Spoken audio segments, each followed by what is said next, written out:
حدیث آبجی، حدیث مدرسه دیر شد دیگه. داری چه غلطی میکنی؟ من همیشه کم بود و محبت پدرانم رو حس کردم.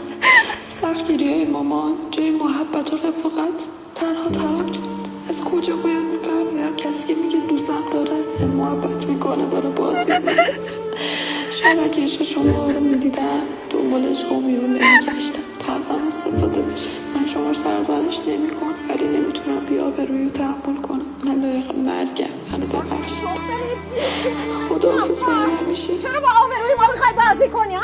بسته تمومش کن. اون تحت فشار روانی تو شرایطی نیست که اذیتش کنی.